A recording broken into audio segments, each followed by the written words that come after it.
Okay, well, it is 7:45, so we'll go ahead and get the meeting started. Welcome to the October meeting of Joining Forces for Treasure Valley Veterans. And this month, I thought we've got so many events coming up with Veterans Day next month and a lot of other things going on in the community that we would just devote this hour and 15 minutes to letting you all get the word out about your events. And then that'll give everybody also an opportunity to ask some additional questions. So I've made some notes about things that I do know that are going on. So I'll kind of call on some people. And then when we get done with my list, then we'll, ask for guests from the crowd. And I'm sure that there's a lot of things that I don't know about that are going on that we'll have to share. So the first thing that I want to mention, and this is outside of the Treasure Valley area, but on Friday, October 29th in Blackfoot, our agency is having the grand opening of the Blackfoot Veterans Cemetery. And the cemetery itself opened last December, but with COVID and things, we didn't have a grand opening ceremony, and we've been kind of putting it off, but we just decided that you can't put it off forever. So we're going to go for it. So 11 o'clock in Blackfoot at the cemetery there, and the governor will be there speaking. We'll have some other special guests, and the whole state is invited to attend. So if you know anybody in the Blackfoot Pocatello area and you want to get that information out to them, I'll have a flyer that I'll include today when I send the recap out. Okay, let's move on to the Boise Vet Center. They also have something coming up on October 29th. Yes, good morning. It seems like I just saw you yesterday, Mitzi, at the potato gloom. I think we did. Which was actually a pretty good event. There were a lot of people there, and it's always great to see community and veterans out at that kind of event. Yeah. So 29th, we do have the Vet Center annual holiday or Halloween event, and this is our second annual one. So it's going to be a drive-through. And we'd like to invite all of you to come out and participate and set up a trunk if you'd like, or if you would like to donate candy. But it's a great event. The traffic runs through there smoothly. And like I said, it's going to be a drive-through around our building. And it'll go from 3 p.m. to 6. And it is at 2424 Bank Drive. So right behind the Wells Fargo Bank on Vista, you'll find the Vet Center. Used to be a post office building there. And it's next to the Maytag washer lady. It's a Boise icon. It's been up there for 50 some years. So we'd like to encourage all of you to come out and participate in that. You can set up a booth, and if you have brochures of your own agency, you can hand those out when you hand out candy. But it really is a great event, and we'd like to get as many to participate as possible. Can you say the date again? Yeah, it's going to be October 29th, and it'll start at 3 p.m. So if you could actually come at 2:30 and get set up, that'd be great. Okay, and we'll have a flyer that I'll send out about that too, and you can contact Dan or Christina over there at the Vet Center, and we started this last year, and it's a good event. I would be there if I wasn't going to be in Blackfoot. That's right, and I'll send that flyer out again to you. Okay, sounds great. Okay, now I'm going to jump to Norma Yeager.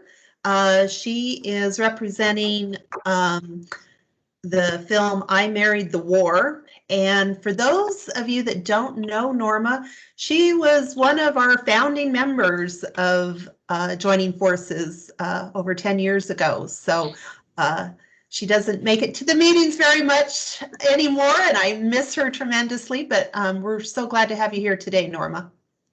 Well, I'm really excited to be there. And gosh, has it really been 10 years? 11 now. Oh Yeah. my gosh, but that's how you get old. When time goes that fast, the next thing you know, you are old. Well, I am excited. I'm excited to know that joining forces is still going so strong. And, I think it's just such a great service and a great opportunity for folks that are working with and for veterans to come together. Yeah, I Married the War has been a labor of love for really 6 years. About 6 years ago, we held the Boise screening of Bravo, Common Men, Uncommon Valor, at the Egyptian. And that will always be just a high point in my life when we did that. And one of these days we may do it again too, because that film never goes out of fashion. But in the process of putting that film together, my good friends, Ken and Betty Rogers, Betty in particular, and I talked about, there's a story behind the story. And the story behind this story is the story of wives and families when the warrior returns from combat. And we know that the experiences in combat, the experiences of war are very intense, and they leave their footprints for individuals, but they also leave footprints for the family, for bringing the veteran home, helping him to make whatever readjustments are necessary. That is a burden and a blessing for the family as well. So this story came to life in speaking with the women beginning with the women behind Bravo, and then branching out and interacting with women across many of the various combat situations for the United States, going all the way back to World War II. And so interviews with wives and in some cases widows of women who had welcomed their warrior home, and the challenges and the blessings of those relationships over the years. So I Married the War is a documentary featuring 11 women who brought husbands home from combat, and their lives, their families, over many years. Obviously, for someone whose combat was in World War II or the Korean conflict, even Bravo and even Vietnam has been many, many years now.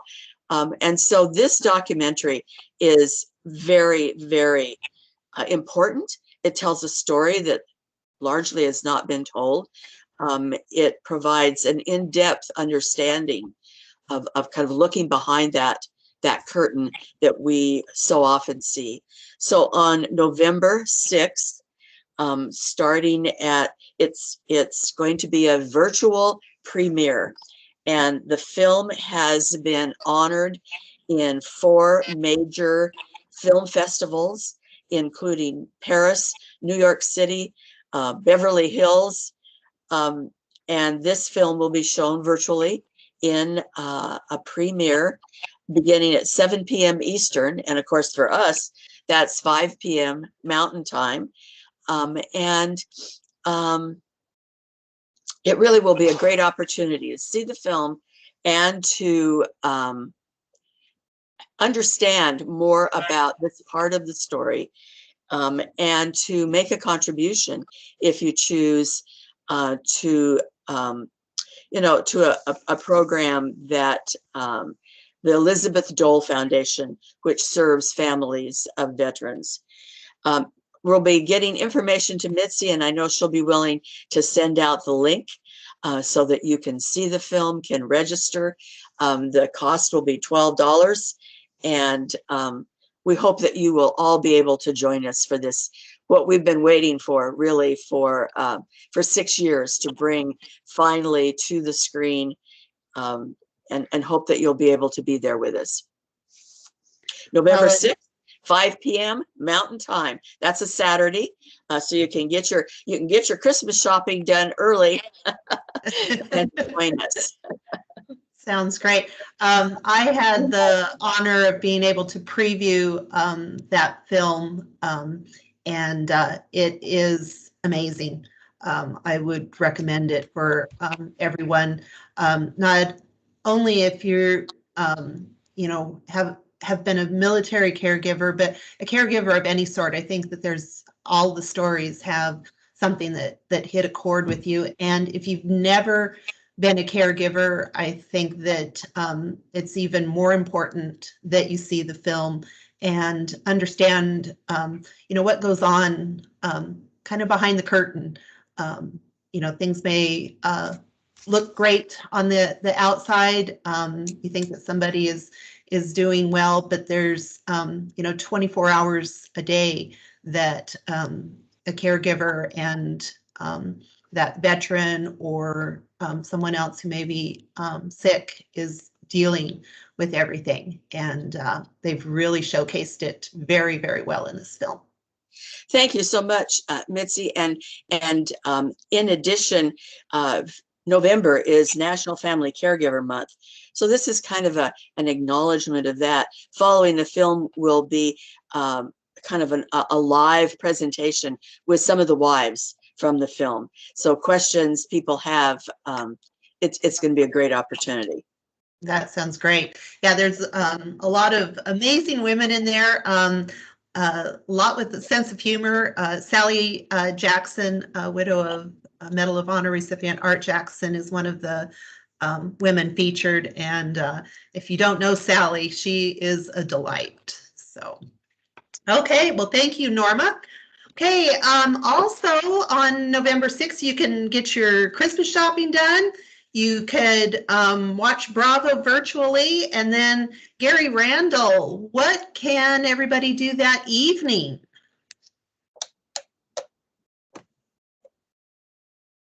Are you there, Gary? You were. Thank you. Yes, November 6th. We can't hear you very good, Gary. Can you speak a little louder? Well, I could always speak louder if that's what you really need. Okay, sounds good. Can you hear me now? I sure can. Okay. November 6th, it will be our local celebration of the Marine Corps Ball, or the Marine Corps birthday, I should say, with a ball held at the Grove Hotel on the 6th, sponsored this year by the Treasure Valley Detachment of the Marine Corps League. As you know, our local reserve unit, C Company Fort Thanks, has been deactivated. So the Marine Corps League has taken on the responsibility of hosting the ball this year. You can go to our website, easily found by typing in Treasure Valley Detachment Marine Corps League, and from there you can get a drop-down menu to tell you how to purchase a ticket. It is a formal attire event, and tickets are $55 per person. So we encourage everybody to attend, but obviously Marines to attend. Any questions? Well, I am going to be there with my Marine daughter and her husband. So my daughter Marla has really been the inspiration for me getting involved with joining forces and continuing everything that I've done these many years and stuff. So if you want to meet my daughter, come on out to the Marine Corps Ball that evening. Okay, also that weekend on the 6th and 7th, there will be a couple of fundraiser concerts for the Women's Veterans Memorial that they're putting in at the Idaho Veterans Garden. And Marissa McCarter, are you with us? Would like to tell us a little bit more about that? Yes, I am here. Thanks, Mitzi. Yes, actually, William McNabb of the Fallen Heroes Memorial is putting that together, and he's done a great job. We have American Hitmen that are going to be performing. There's going to be silent auctions going on, and again, it's to raise money for the women's veteran memorial statue. So it will be much fun, and I'll get that information to you, Mitzi, to get out to everyone. That sounds great. This is something that has been talked about for a few years now. We're kind of regrouping. They've brought me in to help out with it, and Marissa and I are working with local artist Ben Victor on the design of the statue. And if that name sounds familiar, he is the artist that did the statue that is at the Boise Veterans Cemetery. If you've been up there to see that statue that was unveiled on the top level in May. And so Ben's working with us on the statue for the garden. So more to come on that, but a couple fundraising concerts that weekend. So yep, and there will definitely be more to come. Sounds great. Let's see, we have Tamara Earp with us while we're on the subject of the cemetery. And each year, Tamara coordinates the Wreaths Across America for the Boise Veterans Cemetery.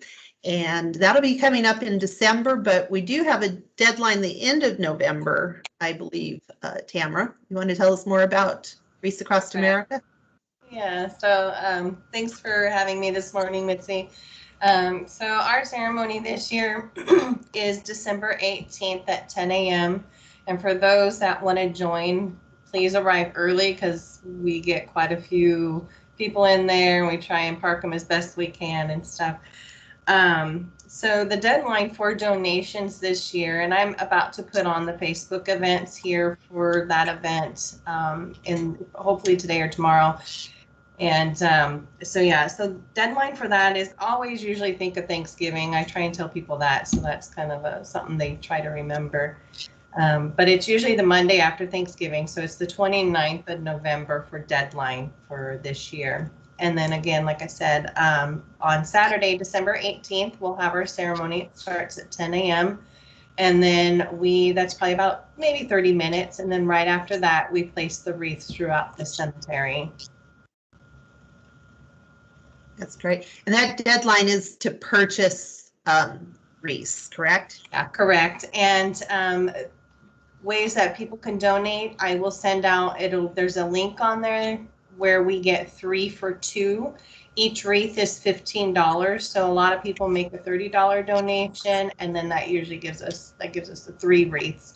They can drop their payment or their donation off at the cemetery, or they can mail them to P.O. Box 96 in Eagle, Idaho. And then and so those come through me, and then I send those out.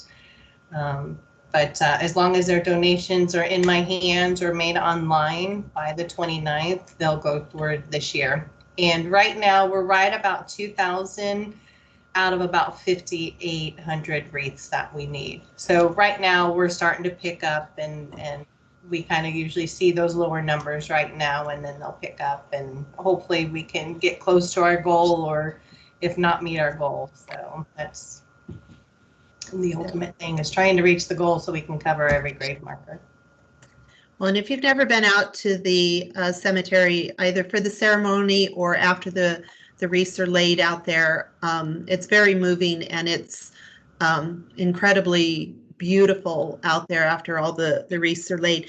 I am just going to mention this. I know every once in a while I get people that say, boy, spending money on just wreaths for graves when money could be going to veterans that are in need and things. I think that everybody needs to make a decision where they want to make their donations, but the theme of Wreaths Across America is remember, honor, and teach. And I take my grandkids out there every year for the ceremony, and they've been going out there since my granddaughters were, 3 years old. And, it's quite a concept to wrap your head around when you're at that age. But again, it's remembering those that have gone before us, that have served our country, honoring their service, and then teaching our current generation what it means to serve. And I think that the Wreaths Across America really is a fabulous opportunity to gather people, to remember those, and to start that conversation for our younger generation. So I encourage everyone to, make a donation to this. Come out on the 18th. If you don't like crowds, come out on the 19th and see the cemetery after all the wreaths have been laid, and walk the grounds and remember, honor, and teach our next generation. Yeah. And the wreaths, just so everyone knows, the wreaths do stay up for about 5 weeks. I think we're taking them down. I think it's off the top of my head. Actually, we will be removing them on Saturday, January 22nd. So they stay up for a good amount of time, and they stay green the whole time. So it's always pretty. So if you can't get up there that weekend or something, you still have until the 22nd to do it. Sounds great. Yep. Okay. You're welcome. Thanks for joining us today, Tamara. Okay. I'm going to jump to Veterans Day, Thursday, November 11th. First of all, I'll mention that is the second Thursday of the month. That would normally be our Joining Forces meeting, but we will not have a meeting that day. I hope that everybody here is out celebrating our veterans, attending events and things. And so we won't meet that day at all. But there are quite a few events going on. We're going to start with Vfw Post 4000. Tammy Clement, what are you guys doing that day? Good morning. Hi, everyone. I'm the commander of VFW Post 4000 here in Meridian. And we have a couple things on Veterans Day.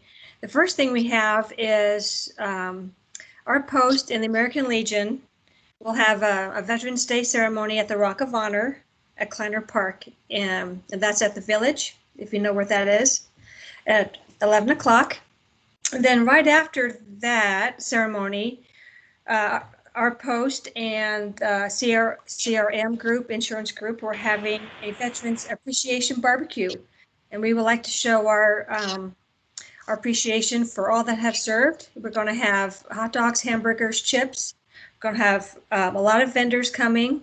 A live band's going to be there. And so we'd like to welcome all of you to come out and have, veterans eat free. If you're not a veteran, just bring 2 cans of food, and that food will go to the Meridian Food Bank. So hope to see all you, everyone there. And then also I wanted to mention Toys for Tots. We do that every year, and we always need people to help.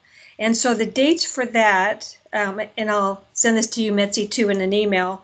It's going to be in November, the 2nd, 3rd, 9th, and 10th from 1 to 4. And if you're not a military member, that's okay. I'll just need your name and your driver's license number to get you on base.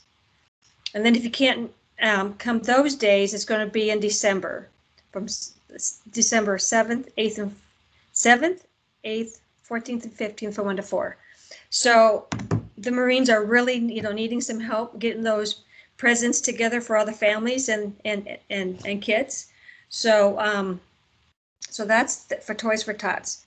And that's really all for Veterans Day. But can I ask one more thing, Mitzi, while I got you here and everybody here? So a lot of things that we do is we help veterans. And I had a call from Cheryl Miller. She's with the 208 Cares. And there's a veteran in need that we're working on a project right now, getting his mobile home up and ready. And so Cheryl is asking if you know of any people that know how to put on gutters. He has a mobile home that we're going to get fixed. We're working with Brandon with G&G Installation. And so if you know of any businesses that can install some gutters, maybe has some the hangers that go on it. So just put that out there. So if you know of a business or something that I can maybe get back with you on, Mitzi, on that. So sounds great. Yeah, that's a project that several of our organizations have been working on for a while here. Cheryl is, and if you don't know Cheryl, she is a whirlwind. She's taken charge of that and is making sure that everything gets taken care of on that. So I think the last thing that we really do have pending is the gutters as far as help on that. So. Yeah, and Tammy, this is Mindy Anderson from the Idaho Veterans Chamber of Commerce. We actually have a contractor for the gutters, and we're working on getting the gutters. I just got the measurements and stuff, so hopefully I'll have something by the end of the week. So I will definitely keep you posted on that.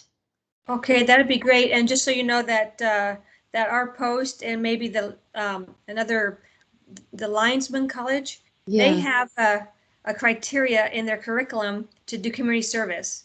Yeah. So with our VFW members and the Linesman College, we're going to come out and do the painting on that project. Yeah, it's just so awesome to see all the organizations coming together to try to help to pitch in, little by little, getting all of the home repairs done before he goes into the winter. So I thank you. We've been working with him for the last couple of months on a lot of other initiatives and helping him with some other things. And I just appreciate what you guys are doing to help support him. I think this will really help with his worries and keep him a little more at ease going into the winter months. So absolutely. Thank you so much. See how quickly things happen when you have joining forces. It happens. Can we add to that though, Mitzi? Pardon me? Can we add to that? Yes, please. So for the VFW Veterans Day, we're still looking for some vendors to come in and have a basket for the silent auction. So if anybody's interested, let Tammy or anybody know. Okay, that sounds great. That's Bob Wheeler with VFW Post 4000. So you can help out with that. That would be great. Okay. Keith Miller, Boise Rescue Mission. I'm going to call upon you. I don't know if you know the details, but Reverend Roscoe has let me know that you guys are having a veterans dinner or luncheon on November 11th. Do you know the details about that? Yeah, I have a lot of the details. Still working out. The venue is going to, and I have it in my email somewhere. Yeah, we're doing a Veterans Day luncheon to celebrate everybody that has an impact on the Boise Rescue Mission Veterans Program.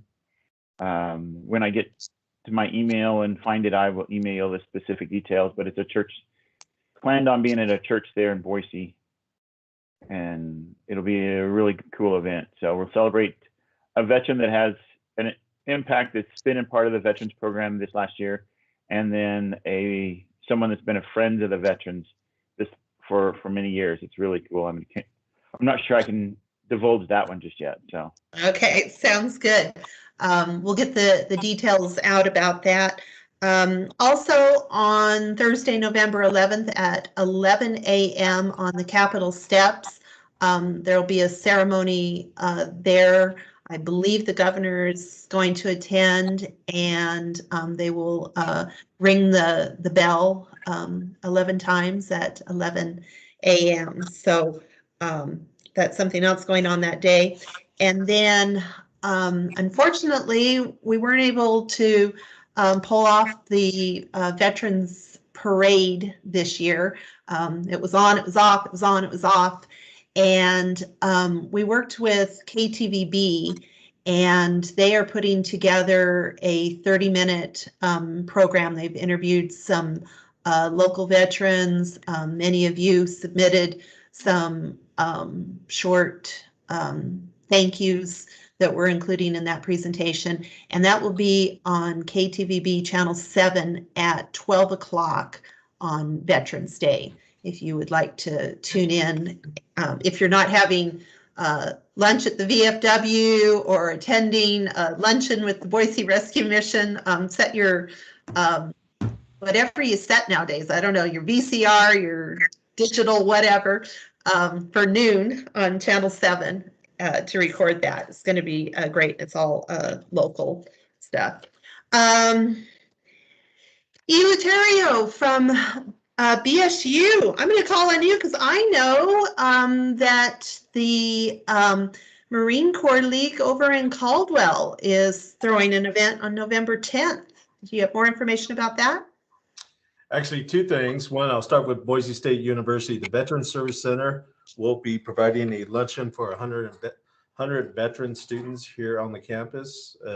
So it's just focusing on our veteran students here. So that will be taking place on Veterans Day. We'll also have a small reception here at the Veterans Service Center for the ones who cannot make it to the luncheon, with some additional cakes here for that as well. As for the Marine Corps League Snake River Detachment, we are having our Marine Corps birthday on November the 10th. And we will have that at the Indian Creek Plaza Steakhouse. And as we started out in the bar, we're going to have it in the bar. So we'll be up on the top floor. We do on our website have tickets for $12. So if you wish to attend, please purchase a ticket. It'll give us a good idea of how many people plan to attend. So far, we're standing at, last count I looked at it, we had 30 people have already signed up for that event. So that's where we're at. Okay, that sounds great. Okay, Dan Nelson, I'm going to call on you out of the blue here. You've got two different organizations that you work with. Coming up in another week, the Aaron Butler Memorial Foundation is having an event. It's not local, but some local people are going to make the trip. What do you have going on? Oh, well, we've got a Purple Heart Run going on in Henderson, Nevada, which is just a suburb of Las Vegas. So we really wish it was in Idaho. We committed to this 2 years ago, and then since then, something weird happened, like COVID, and things have changed quite a bit. So, but we're thankful for everyone that's coming down, and we're thankful for everyone that's volunteered and participating on Saturday the 23rd. As far as Mission 43, we're currently doing our Mission M43 Miles Challenge right now throughout the month of October. We have a group run last night in Eagle. We have a group run in Nampa next Wednesday evening at 6 p.m. And then we have a group run in East Boise the last Wednesday of October. And then on Veterans Day for us, it's we're actually breaking ground officially on the Idaho Outdoor Fieldhouse, which is going to be in East Boise on a really amazing 7-acre campus right on the Greenbelt.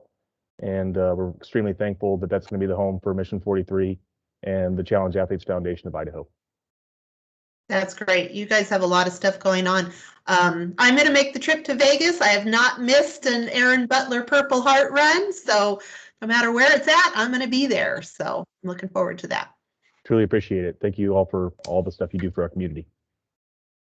Okay, Mindy Anderson, Idaho Veterans Chamber of Commerce. I know you guys have lots of things going on, but one thing I'd like you to talk about is SkillBridge. You've got some workshops coming up for SkillBridge. And can you tell us more about that? We sure do. So we are launching our SkillBridge workshops. And so for those of you that don't know what SkillBridge is a program for veterans or military serving that are transitioning out of the service. They could have served maybe 4 years or 20 plus years. And they've identified that they're coming back to Idaho, and they have internship programs where They can work with an organization, can be a company, can be a nonprofit, for 6 months prior to them leaving active duty. So that 6 months prior to them leaving active duty, they would come and work with an organization in Idaho while they get situated and moved, and they start doing some networking in the community and working with companies to potentially maybe have an opportunity after they get done with their 6 months time with the internship program. And it's all free and courtesy of the military because they stay on active duty pay for that whole entire 6 months. Now, the 6 months may not be fully done at the actual company or nonprofit, just because they have terminal leave, and so they combine their leave and they get up to 6 months, but depending on how much leave they're planning on taking. So on average, we've had 3 already this year. There's only 4 employers in the state of Idaho, and most of the employers that have been doing SkillBridge that are not identified as having an MOU in place are with the Air Force. And that is because the Air Force never required an MOU in place with a company.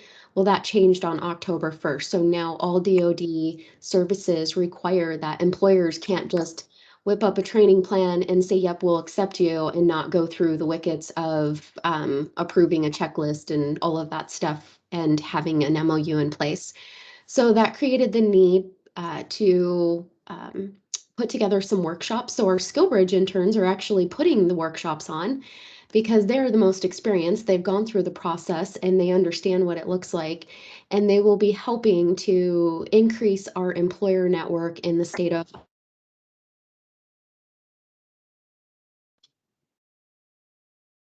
Oh, And there.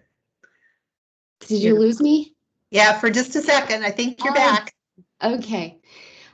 So we have SkillBridge interns that are actually putting on the workshops because they know best on how to navigate this process.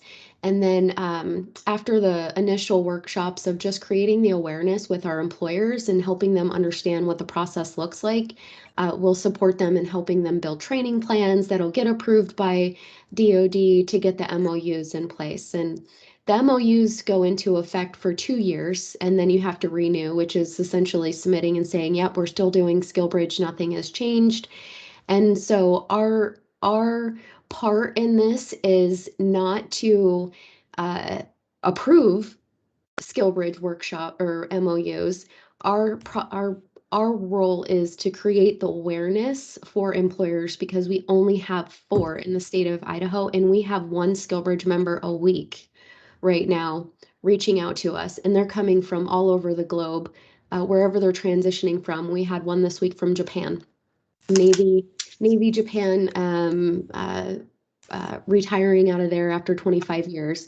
And as you can imagine, he hasn't been in Idaho for 25 years, so he has no network. So we're trying to provide these opportunities where they can tap into our network and our employers and create that awareness for all the employers in Idaho to help ease with that transition so that they're not getting the cord cut in Japan and then they land in Idaho the next day and they're expected to have a job without any ways to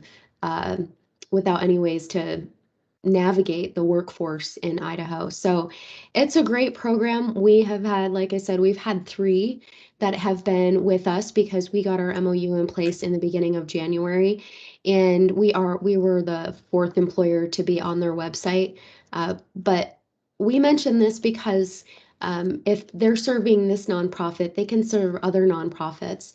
And so this is an opportunity where you could bring them on as project managers. That's the training plan we developed, and it makes it easy for us. Doesn't matter when they come to us, it's whatever project we have going in the moment that they are assigned to. So it's not specific to their industry or their skill set. And we found that pathway to be really effective for us. And I know the nonprofits could really benefit from having project managers that have that ability to lead large scale strategic planning projects to help launch programs or whatever it is that you have within your nonprofits. And one of our commitments that we will be making to the employers and also to the nonprofits that do want to go through this program and get an MOU in place is that we will help get that member transitioned into the workforce. Through our workforce navigation services, we will help get them ready to find employers because we have established an employer network. And we have a large initiative going with our Workforce Development Council grant funding that's hopefully going to be approved any day now. And our mission with that grant is to increase our vet-friendly employer network. And that means that we create space where we are connecting those that are transitioned or even those that have transitioned to the workforce community. And so lots of really cool stuff happening in our workforce initiatives. And I encourage you, if you're not registered with us as a veteran resource organization, that you do become registered, because all of these things that are happening will pipeline out and be resources and services that we can help support with our veteran resource organizations to help you be more successful in what you're doing in the community, because we value what everybody is doing and we don't want to duplicate what everybody's doing. We want to create awareness and increase your mission and your capabilities to better serve the military community. And when are those SkillBridge workshops going to be? I know they're all virtual, but you've got, I believe, 3 coming up here. We do, and I will drop the Zoom registration link in here, and you can go ahead and register. We have them for the next 3 Fridays at 11. Yes, 11 Mountain Standard Time, and it's virtual. So check it out. Just learn more about the program and yeah, see how it can maybe help your organization. I know when we first brought up the SkillBridge model, I had never heard of it before, and now I've learned quite a bit about it, but there were questions in the Joining Forces group here about why would the military allow somebody, you know, when they still have 6 months on their enlistment to, you know, still pay them, but they work for somebody else. And I was talking to somebody in leadership, and they said that it really depends upon your supervisor, your leader in your branch of the military, but a lot of them are very supportive of this because they realize you've put in your 20 years and that it's going to be a difficult transition, a new adventure in your life. And if they, as your military branch, can help out in any way. So a lot of the leadership in the military branches are supporting that. So I know that we've had that question before, but this is a good opportunity to learn more about it. And I've met some of the SkillBridge people that Mindy has worked with, and they are, you know, top-notch people. And for 6 months, it could be an extra hand in your organization to, you know, do some projects or to, you know, start some initiatives and things. So thank you, Mindy. Yeah, absolutely. And just one thing to add, I know there is that question of why would the military let them go? And I think it's a noble program where they're, you know, giving back to those that served, but also knowing that, honestly, as a military member, I think some of us can relate. In that last 6 months, you're already checking out. So why not check out and try to find that next adventure, because there's so much going on in that last 6 months of retirement, appointments and all kinds of stuff. So you know, they're doing all of that while they're with us, but they're also getting interview opportunities, and they're doing things that they would be trying to juggle in that last 6 months that would take away from their commitment anyway. So it's been I will say that one of the we do see people that get denied that have maybe only been in for 6 years. We have absolutely no problems with somebody that is retiring after 20 years getting into the program. That's where we see the challenges, is that those smaller commitments and enlistments. So thanks, Mitzi. Okay, thank you. I have a special guest with us today, and I don't think she knows that I'm going to call on her, but we have Judy Amy with us, And for those of you that don't know Judy, last year the State Treasurer's Office issued silver medallions honoring Idaho women veterans. And there are several women on that medallion depicted on there. Judy is the only living person that is depicted on that medallion. And Judy is a Vietnam veteran. She was a nurse during Vietnam. And Judy, I just wanted to recognize you and let you say hello to everybody. What a great opportunity. I'm really excited. And as I'm thinking of myself as one of the beneficiaries of all of your hard work, and believe me, it is much appreciated. And I do believe Idaho is unique in its caring for veterans, its concern for veterans. And what you see all over the place is veterans that had kept their service quiet or even secret, especially the Vietnam vets, feel very free to come out here in Idaho because of all the many supports.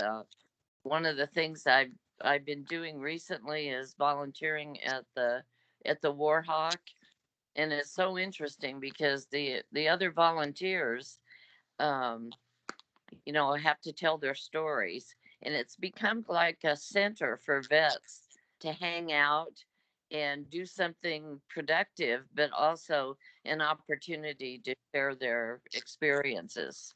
So just like I did as a nurse, I'm doing a lot of listening. So, That's great. All of your efforts, though, are much, much appreciated. Well, thank you for having me on here. I'm working with the State Treasurer's Office. They still have those silver medallions available, and I'll get the link out for that. And if you haven't seen it, it's a gorgeous medallion. It's quite large. And for our Joining Forces audience, I'll tell you the behind the scenes story. Our previous administrator here at the Idaho Division of Veteran Services, Marv Hagedorn, he was working with Julie Ellsworth, our state treasurer, to develop this coin. And it's in state statute that if the treasurer's office does develop a coin or a medallion like this for sale, that the proceeds go to the state veterans cemeteries. So that's the reason that we were actively involved in this. And they wanted something to recognize women veterans. And then last year was the 100th anniversary of women getting the vote. And so they were coordinating those two efforts. And they wanted to represent all eras of service. There's a World War II veteran on there. We have Carrie French. She was killed in the war on terrorism here from Idaho and things, and another veteran. But they were looking for a Vietnam veteran. And, we were searching, looking and things. On December 29th, 2019, I was making my 100th ascent of Table Rock.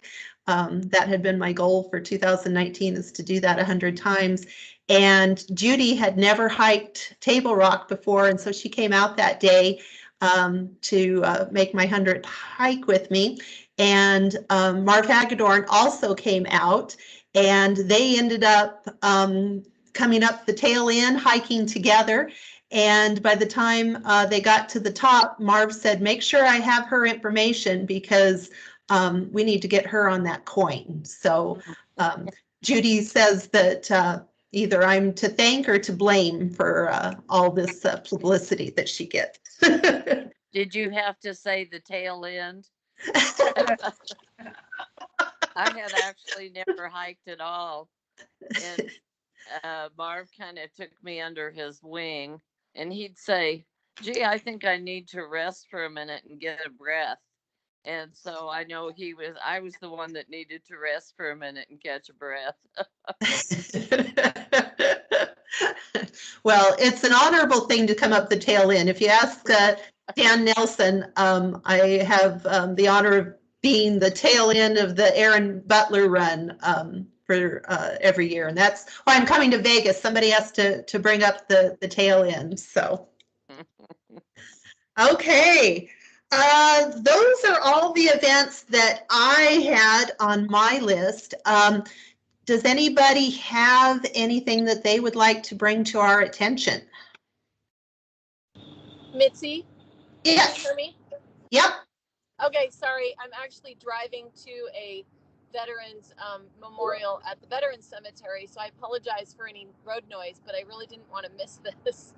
So on November 11th, of course, on the 11th of every month, we do a free service at Elevate. And our peer support team is usually down there from Courageous Survival, as well as the Dan Ashley with the Vet Center Mobile. This month, for November 11th, we are going to be featuring Johnny Yu with Intensive Healing Therapies and Idaho Horse Therapy.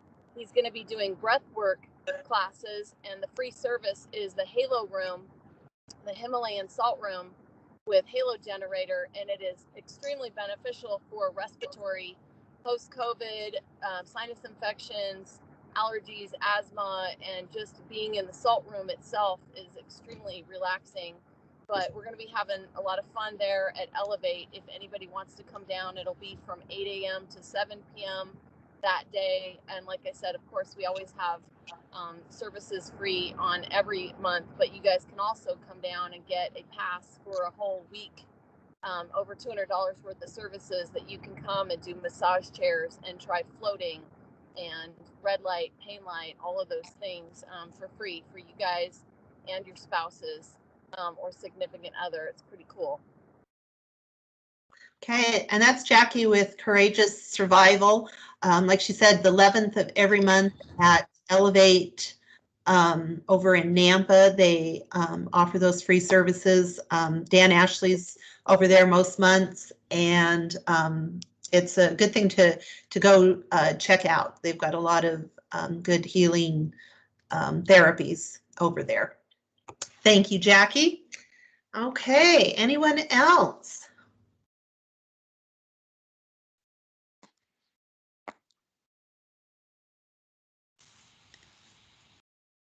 Okay, well, I do have one thing I'll bring up.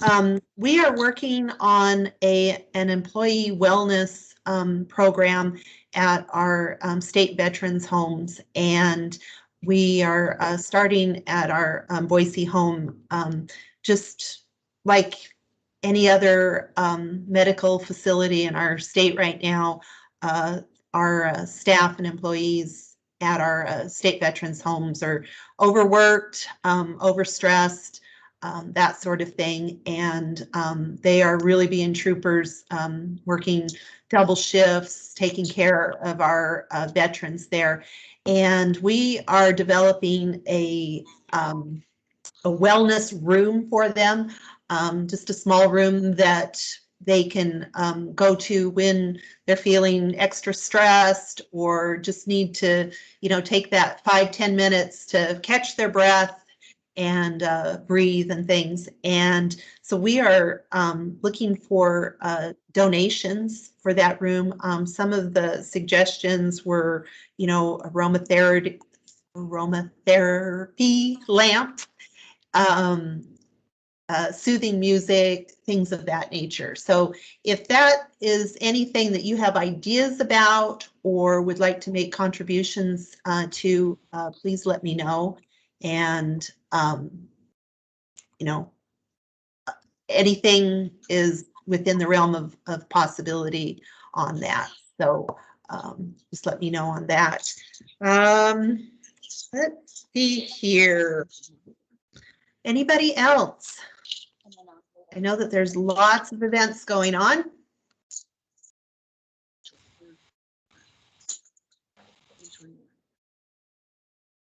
Okay.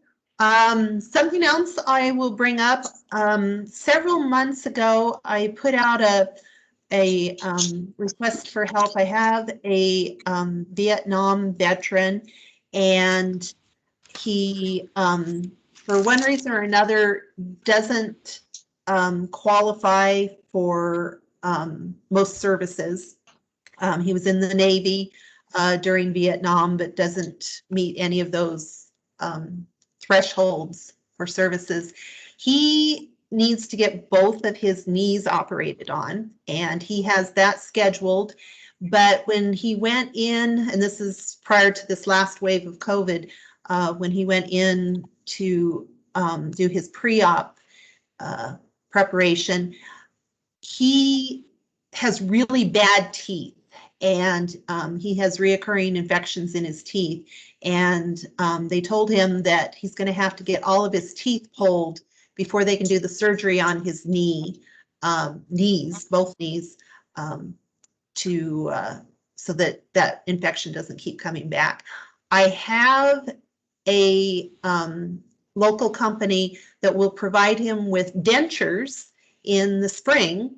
So, having all his teeth pulled is not a huge problem, but I am having difficulty finding an organization, a local oral surgeon that could pull his teeth. This particular veteran, he and his wife make about $1,500 total a month in Social Security. They do own their own home and things, but their budget is extremely tight. So if you have an oral surgeon in your network that you could call upon to do some pro bono work, we would really like to get his teeth taken care of as soon as possible so that he can get his knees taken care of, and then in the spring we'll get him some dentures.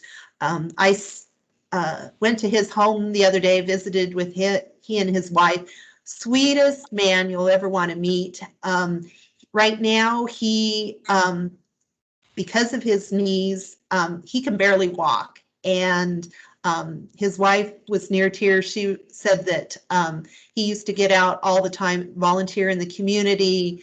There are organizations that want him back volunteering, but he just can't do it because he's in so much pain with his knees. So we need to get his teeth pulled so that that will just snowball and improve his life 1,000%. So if you have anybody in that realm, please let me know.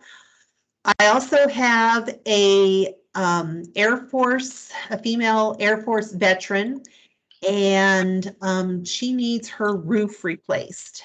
And I am working with someone I think that may be able to at least take the old roof off, but we need to look at being able to get the funds or donations or whatever to have a new roof put on.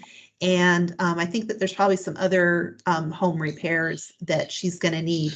I started working with her about a year ago, and we were moving forward pretty good. And then her whole entire family got COVID, and were very sick, including her son and things. And so kind of had to put everything on hold. Now what has happened that has kind of expedited things a bit. Her home is a manufactured home. It's not a mobile home, but a manufactured home on a lot that she rents. She owns the home, but rents the lot. And it's one of these situations where I believe that the owner of the lot is looking for any reason to evict people because they can, monetize that land better than the current situation with those manufactured homes sitting on them. So we're kind of at a point where if we can get that roof replaced, that's one of the big things on the landlord's list that needs to be taken care of. So if you want to help with that in any way, get a hold of me and we'll see what we can do on that. So let's see. Dan Ashley, did you want to just pipe in? And in the chat, you mentioned a little bit more about Elevate, but you want to give us some firsthand information?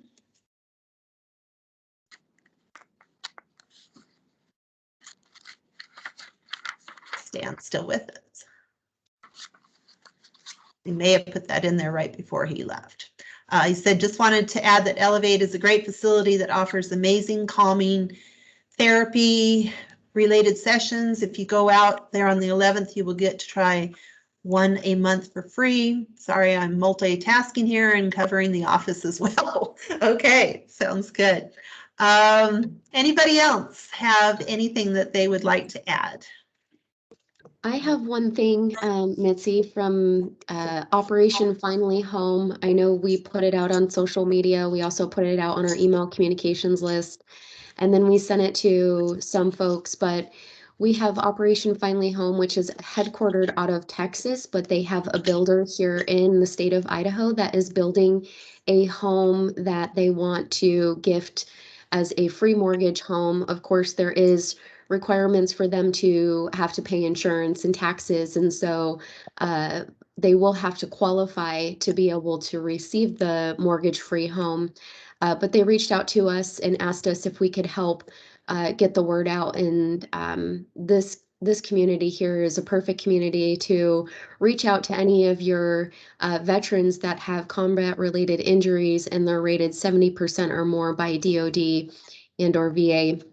And the home is already being built, and so the need to get applications in from those that qualify is immediate, just because it takes a little bit for them to go through the qualifying process and making sure that they are going to be able to accept the home, and the home will be ready in January of 2022. So they kind of put a deadline of October 15th on it, but that's not a hard and fast. That was just to try to create submissions. So if you have people that would qualify and they submit an application after the 15th, no problem. They're still going to be considered. They're just trying to get the applications pushed through. They have some sponsorship ads that are out there now, and they're not getting a ton of responses, but in the last week they have actually, just because the deadline, of course, is tomorrow, and so now everybody's kind of scrambling and reaching out to them. So if you have a community of veterans that you can put this information out to, please share that with them, and try to get this reach out there to your community. I'll send that flyer out today too, so that you can see it. With that particular home, you only have to be 70% disabled with the VA. So that opens it up to people that might not normally, or veterans that might not normally qualify for a free home. Usually it's a 100% disability, that sort of thing. So get the word out and things on that. The only other announcement that I have is 6 months ago, when our new director, Mark Champel, came on with our agency, one of the things that he wanted to do was create a community outreach position. And they were finally able to get that through Human Resources and approved. And as of last month, I am officially the Community Resource Coordinator for Idaho Division of Veteran Services, and that's for the entire state of Idaho. And what Mark's goal is to develop joining forces groups all over the state, regionally, because what makes our group work is that we are communicating about our local veterans. We can put a face to who is dealing with them, to the veteran themselves and things, instead of it being this huge state of Idaho thing, we're going to bring it down to the different regions. So I've been traveling. Last week I was up in Post Falls. I had the honor of working with the USS Idaho committee up there and attending some of those events. And then I'll be in Pocatello the end of this month with the Blackfoot Cemetery grand opening. This is like my dream job. Everybody says, well, isn't that what you've been doing? Well, yeah, it is, in addition to answering phones, being in the office, that sort of thing. But they've moved me home so that I can work from home and then also attend meetings, events, and things. And so my goal coming up here is I want to sit down with each and every one of you in person at your organizations. A lot of you I talk to all the time, but sometimes we don't really get a chance to really sit down and talk and find out what your needs are, how we can help as an agency, and then what information we can get out to other organizations. So I'm very excited about this. I'm getting organized. This last month I've been doing my old job and the new job, and I apologize to any of you that I have not gotten your emails either responded to or your flyers out, but that'll all be changing here. We'll be on top of that and things. So very excited about that. And I honestly couldn't have done it without all of you. All of you coming together on joining forces has really made the impact in our community, and it showed our director from day one when he came on that this was something that we needed to do statewide. So I'm very excited about that. So, okay, anybody else? We got 8 minutes left if you want to pipe in and throw anything out there. It doesn't even have to be an event. If you have something with your organization that you want to just mention quickly. Mitzi, could I say a little bit more about courageous survival? Yes, go ahead, Jackie. Okay, so most of you guys know that we have a 20-page resource guide, and we're continually updating it specifically for first responders, veterans, and their families for mental health and wellness resources. And it includes a lot of your organizations, because a lot of those relate to it, whether it's housing or, financial coaching or whatever it is, relates to their mental health. But we also have 4 peer support teams, one for first responders, active, retired, military and veterans, and spouses or significant others. And I am so excited because of all the different collaborations that we have, like with the American Legion and Honoring the Heroes and Johnny's program and all kinds of stuff. We have 29 peer support members now on those teams. We have 4 clinical advisors, and we have several other board members, and we're getting ready to file for nonprofit status as well and transition to a full 501c3. So just so you know, those teams, they're being used. We meet with 3 to 10 different first responders or veterans and spouses each week. And it's been so beautiful to see the cemetery, the veteran cemetery that I'm at right now. We were able to surround that family because we got an original call from one of the veteran service officers there at Mitzi's office and surround his family when he was in the hospital with COVID, and get them some resources, get them out to Johnny's Ranch, the American Legion. He happened to be a member of the American Legion, so the American Legion stepped up because Abrahamson is one of our co-leads for the military and veterans now. He's an adjutant for the state. They were able to surround the family with some financial resources as well as help them pay for the funeral now that he's passed, and just work out a lot of those details. The Legion Riders should be arriving any minute here at the cemetery, but it's just been such an amazing thing. And so I want to thank everybody who's been a part of it and helping, but we could also use some help. If you guys have some resources, I'd love to connect with an attorney, because apparently we need to look into some stuff like copyright and trademark and, filing the nonprofit and all that. So I would love any help you guys can direct me to, and then just be aware that those peer support teams are available.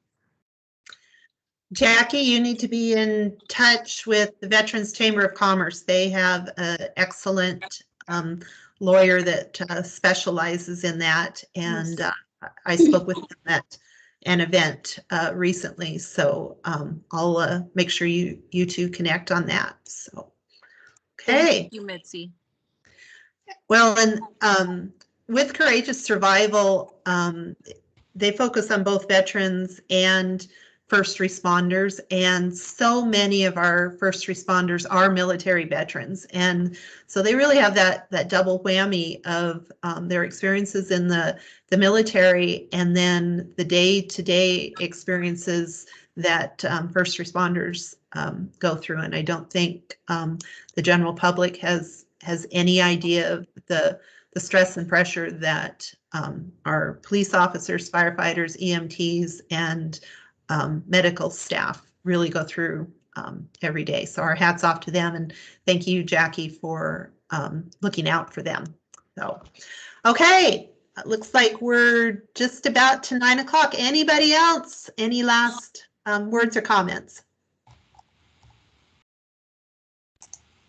Okay, so again, no meeting next month. We are all going to be celebrating our veterans at various events around the valley. Our December meeting will be hosted by Congressman Russ Fulcher's office, and it will be held at the Meridian City Hall. And we will do it both virtually and in person.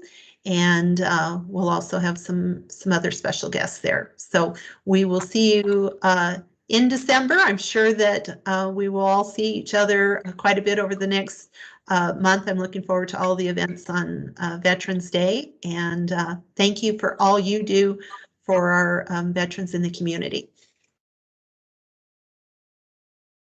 Thanks, Mitzi. Have a great day. You too. Bye-bye.